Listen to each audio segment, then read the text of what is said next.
Bismillahirrahmanirrahim. Assalamualaikum warahmatullahi wabarakatuh. Waalaikumsalam warahmatullahi wabarakatuh. Alhamdulillahi rabbil alamin alladzi fataha bitaufiqihi ila siratim mustaqim. Asyhadu an la ilaha illallah wahdahu la syarikalah wa asyhadu anna Muhammadan abduhu wa rasuluhu la nabiyya ba'dah. Allahumma salli wa sallim ala sayyidina wa habibina wa syafi'ina wa maulana Muhammad wa ala alihi wa ashabihi wa ummatihi ila yaumiddin. Qala Allah ta'ala fi kitabihil karim wa huwa asdaqul qailin. A'udzu billahi minasy syaithanir rajim. Bismillahirrahmanirrahim. Innal ladzina qalu rabbuna Allah tsumma istaqamu tatanazzalu 'alaihimul malaikatu alla takhafu wa la tahzanu wa abshiru bil jannati allati kuntum tu'adun. Shadaqallahul adzim. Tama-tama marilah kita mensyukuri nikmat Allah dengan mengucapkan kalimah hamdalah alhamdulillahi rabbil alamin. Salawat serta salam semoga Allah senantiasa limpahkan pada Nabi besar Muhammad sallallahu alaihi wasallam, juga kepada keluarga dan sahabat-sahabatnya dan segenap umatnya. Mudah-mudahan kita semua termasuk di dalamnya yang akan mendapatkan syafaatnya kelak di yaumil qiyamah. Amin ya rabbal alamin. Kultum kita malam ini membahas tentang pentingnya memupuk iman dalam lubuk hati kita. Karena iman itu sangat mempengaruhi amal ibadah kita. Amal kita diterima oleh Allah Subhanahu wa taala dan tidaknya sangat ditentukan oleh iman kita. Kualitas amal ibadah kita pun juga demikian, sangat dipengaruhi oleh tingkat derajat keimanan dalam lubuk hati kita. Oleh karena itu kita penting memupuk iman dalam diri kita semuanya. Puasa kita dijadikan suatu amal ibadah yang diterima oleh Allah Subhanahu wa taala dan menjadi asbab diterimanya itu, dan Allah mengampuni dosa kita juga karena iman. Dan ini ada dalam hadis Rasulullah sallallahu alaihi wasallam, man shoma ramadhana imanan wahtisaban ghufira lahu ma taqaddama min dambihi. Barang siapa yang berpuasa didasarkan dengan iman, wahtisaban, dan juga mengharapkan ridha Allah semata-mata, ghufira lahu ma taqaddama min dambihi, maka Allah mengampuni dosa-dosa kita yang pernah kita lakukan. Jadi sebabnya adalah iman, ya. Begitu juga qiyamul Ramadan kita. Dalam hadis Rasul juga sebutkan maqama ramadhana imanan wahtisaban ghufira lahu ma taqaddama min dambihi. Barang siapa yang qiyamul Ramadan dengan didasari iman wal ihtisaban dan juga mengharapkan ridha Allah Subhanahu wa taala, maka ghufira lahu ma taqaddama min dambihi, maka Allah akan mengampuni dosa-dosa yang pernah dilakukan. Jadi dasarnya yang pertama adalah iman. Maka betapa pentingnya iman. Maka di dalam Al-Qur'anul Karim Allah mewajibkan ibadah puasa itu pun juga adalah seruannya kepada orang-orang mukmin. Ya ayyuhalladzina amanu kutiba alaikumusiyam kama kutiba 'alal ladzina min qablikum la'allakum tattaqun. Yang disuruh siapa? Khitabnya adalah amanu, orang-orang yang beriman. Hanya orang-orang yang berimanlah yang bisa dengan senang merasakan panggilan Allah ini dan menunaikan ibadah puasa karena dasarnya memiliki imannya lagi subur dalam lubuk hatinya. Begitu juga Allah mengangkat derajat, ya. derajat manusia itu karena lantaran keimanan. Allah sebutkan dalam Al-Quran, yarfa'illahu alladhina amanu minkum walladzina utul ilma darajat. Jadi Allah juga akan mengangkat derajat orang-orang yang siapa yang diangkat adalah amanu, orang-orang yang beriman. Maka iman itu penting sekali. Allah sudah mengaruniakan nikmat kepada kita, dalam lubuk hati kita itu sudah ada iman.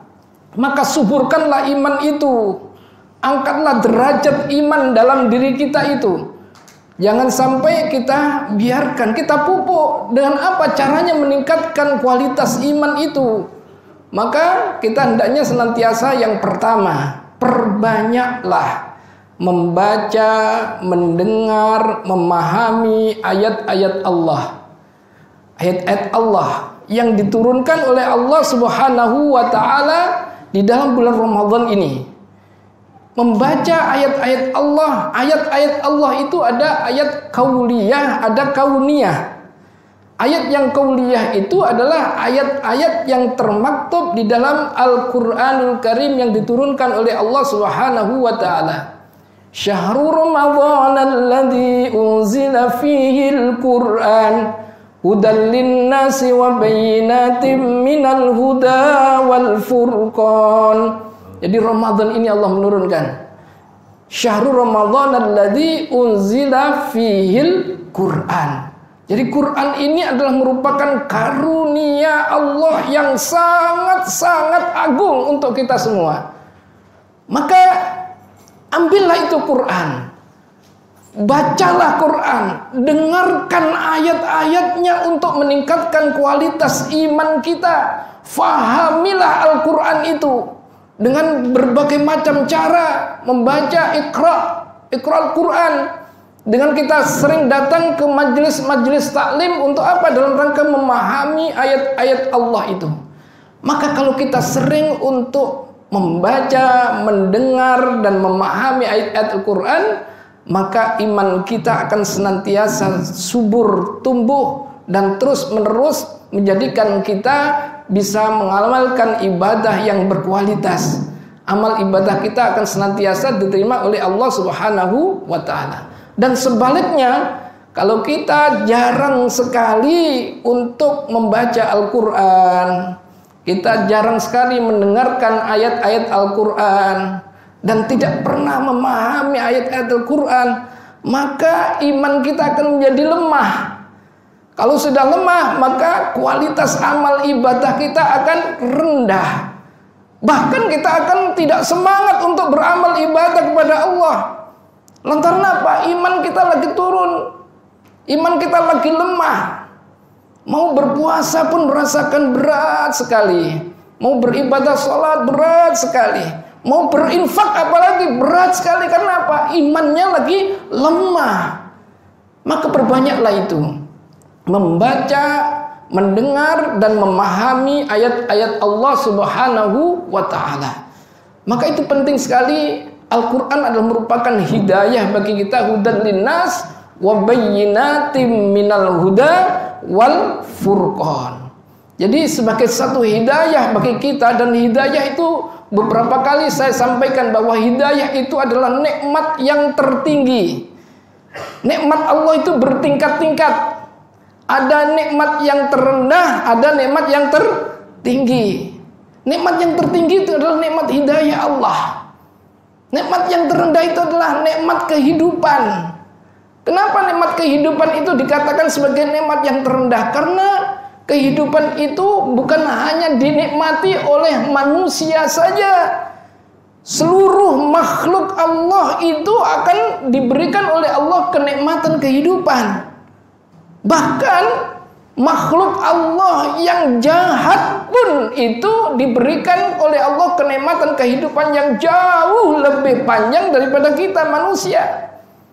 Jadi bukan hanya orang-orang mukmin saja yang mendapatkan kenikmatan kehidupan itu. Maka oleh karena itu hal yang biasa-biasa saja. Akan tetapi banyak di antara manusia hanya hari-harinya mengejar nikmat terendah ini, nikmat kehidupan saja. Siang, malam, pagi, bekerja untuk mencari nafkah dan lain sebagainya.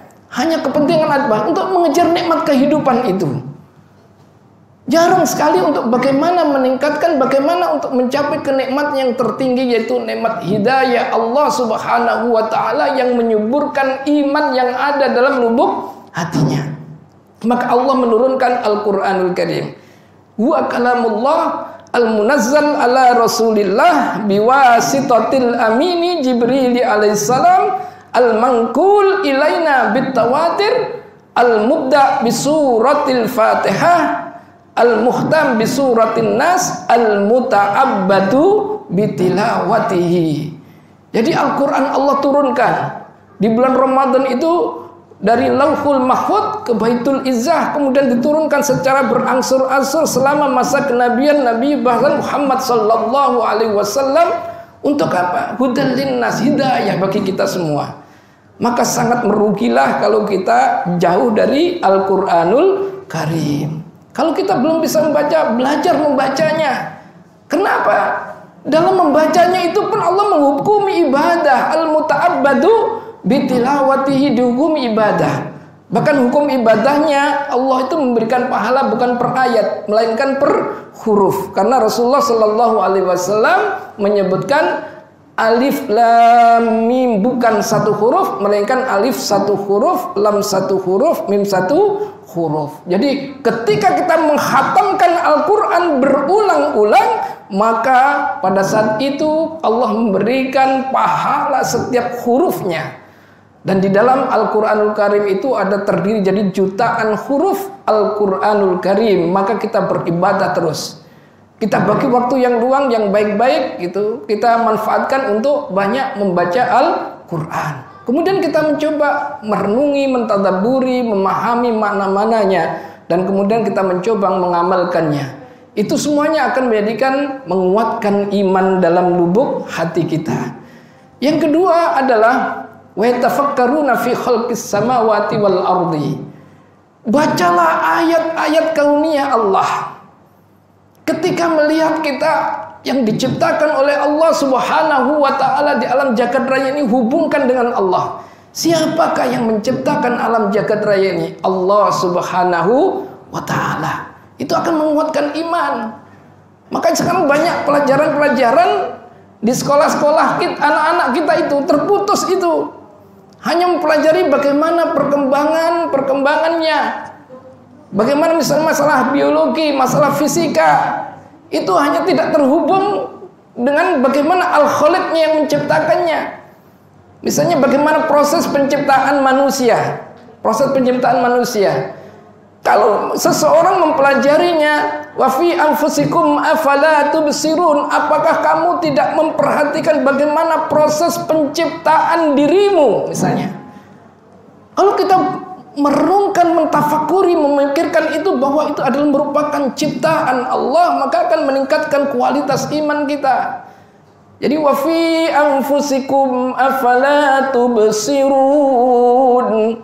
Dalam dirimu apakah kamu tidak memperhatikan bagaimana Allah menciptakan, memberikan banyak kenikmatan dalam dirimu itu. Allah menciptakan mata kita, Masya Allah, dengan mata kita bisa memandang, bisa menikmati dengan berbagai macam kenikmatan.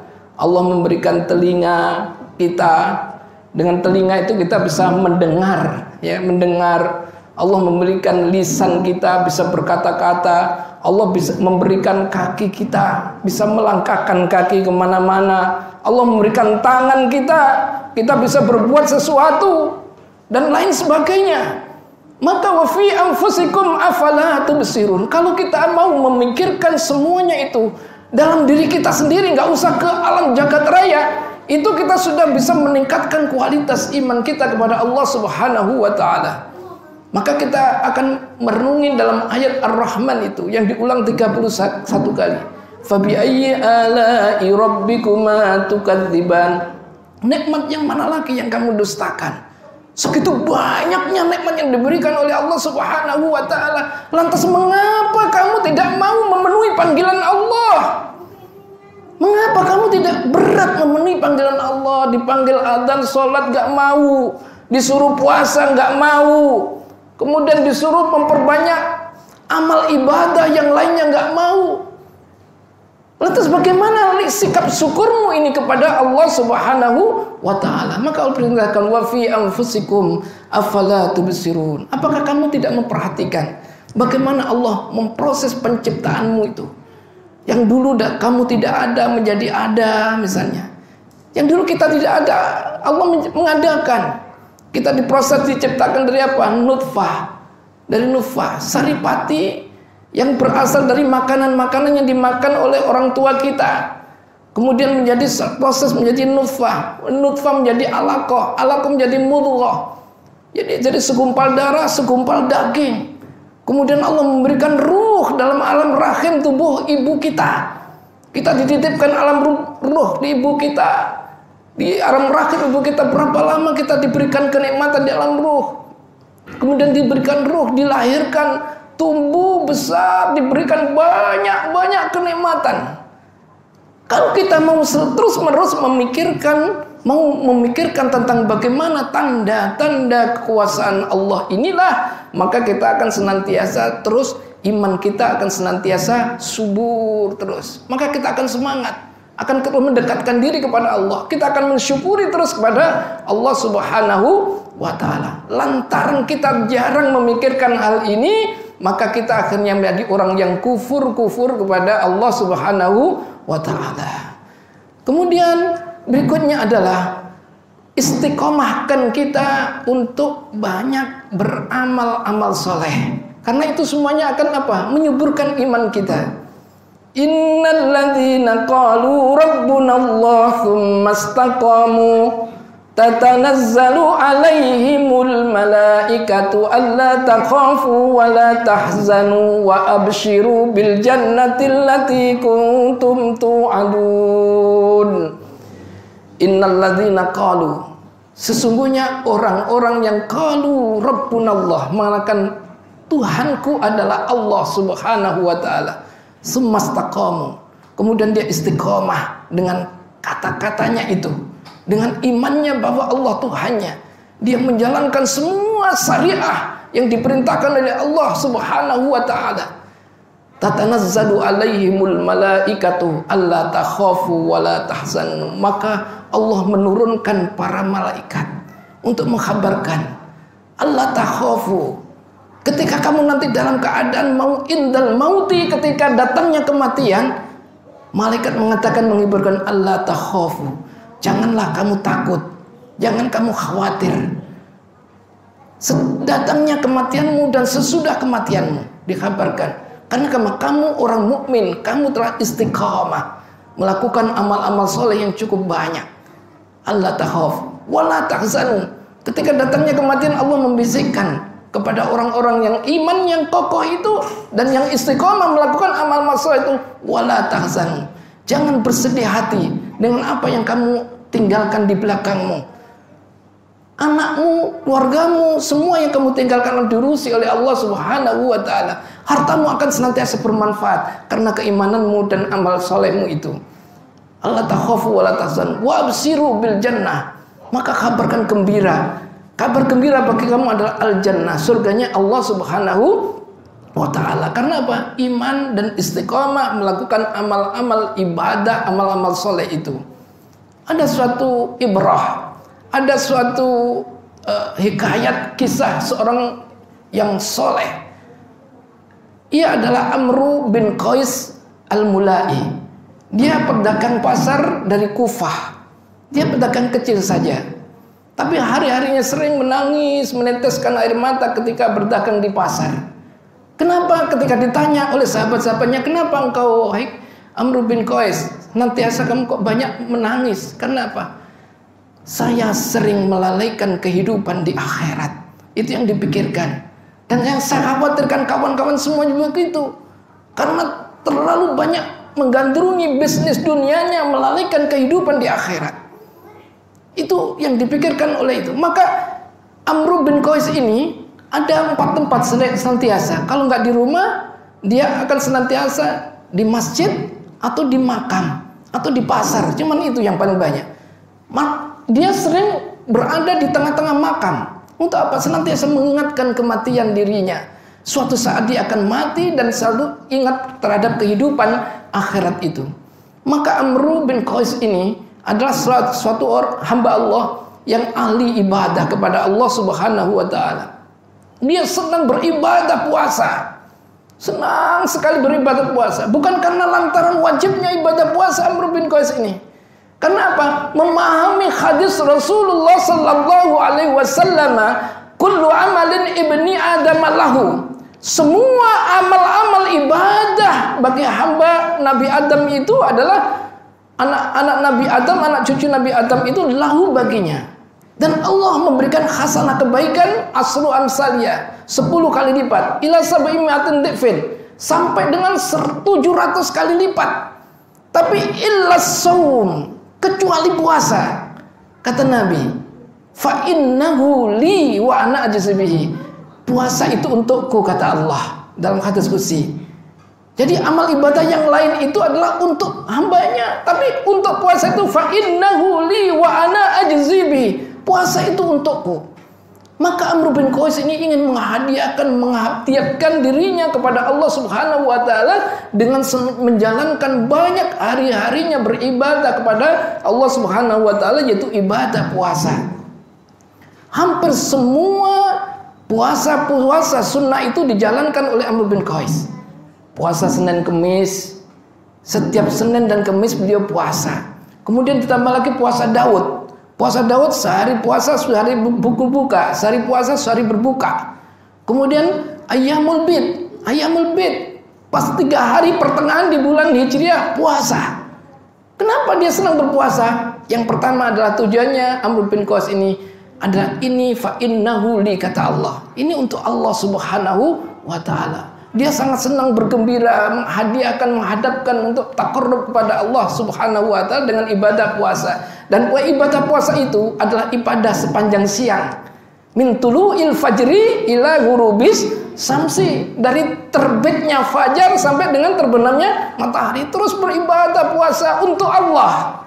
Untuk Allah. Maka dia senang. Yang kedua apa? Senangnya beribadah puasa itu, dia bisa al-imsaku anit ta'ami wasyarab. Dia bisa menahan makan dan minum dalam rangka apa? Supaya hasil usahanya itu bisa dibagi dengan orang-orang yang membutuhkannya. Masya Allah. Supaya lebih banyak dia bisa berbagi. Dia lebih rela untuk menahan dirinya, untuk tidak menahan makan dan minum agar biasa hasil usahanya untuk bisa dibagi untuk orang-orang yang sangat membutuhkan di antara sekitarnya. Maka wajar ketika Amru bin Qais ini wafat. Saat wafatnya, Masya Allah, semua handai tolan, karib kerabatnya, orang-orang di sekitarnya ingin sekali untuk mensolati beliau. Bahkan Allah menurunkan ribuan malaikat. Ribuan malaikat untuk apa? Mensolati beliau. Setelah itu diantar ke makam malaikat pun, barulah setelah memakamkan itu malaikat pun sudah hilang di sekitar itu. Maka itulah hadiah bagi orang-orang yang senantiasa menjalankan amal ibadah karena keimanannya itu. Maka iman itu adalah penting sekali. Maka kalau kita mau memupuk iman kita, yang pertama adalah perbanyaklah membaca, mendengarkan dan memahami ayat-ayat Allah dalam Al-Quranul Karim. Yang kedua, banyaklah berpikir tentang penciptaan Allah untuk kita bisa mensyukurinya bahwa itu adalah kekuasaan Allah Subhanahu wa taala. Yang ketiga adalah hendaklah kita istiqamah melakukan amal-amal soleh, karena amal soleh itu akan menyuburkan iman kita. Yang keempat adalah sering-seringlah hadir di majelis ilmu. Jangan jauh dengan majelis ilmu, majelis zikir, majelis ilmu kita sering membobokkan. Semakin kita jauh dan jarang hadir dalam majelis ilmu, semakin terkikis iman kita kepada Allah Subhanahu wa taala. Kalau sudah jauh dan terkikis iman kita menjadi lemah, maka kita malas beribadah kepada Allah, kualitas amal ibadah kita menjadi rendah pada Allah Subhanahu wa taala. Dan sering-seringlah yang terakhir minta kepada Allah Subhanahu wa taala agar iman kita senantiasa terus dinaikkan oleh Allah Subhanahu wa taala. Allahumma inna nas'aluka imanan daima. Ya Allah, berikan kami iman yang senantiasa dawam terus, naik subur terus, agar senantiasa kita bisa melakukan merawat iman ini sampai akhir hayat kita. Sebab akhir hayat kalau diakhiri mangkola akhiru kalamihi la ilaha illallah dakhalal jannah. Barang siapa yang bisa mengucapkan kalimat la ilaha illallah ketika akhir hayatnya, Allah menjanjikan dakhalal jannah, dia akan dimasukkan dalam surganya Allah Subhanahu wa taala. Itulah diantaranya pentingnya kita memupuk iman yang dikaruniakan oleh Allah dalam lubuk hati kita, kita suburkan agar senantiasa kita menjadi orang yang diangkat derajatnya oleh Allah Subhanahu wa taala. Mudah-mudahan Allah Subhanahu wa taala memberikan taufik dan hidayah kita dan senantiasa kita bersemangat terus istiqamah untuk mengembangkan, memupuk iman kita yang ada dalam diri kita. Wallahu a'lam bishawab. Billahi taufik wal hidayah wa birridha wal inayah. Wassalamualaikum warahmatullahi wabarakatuh.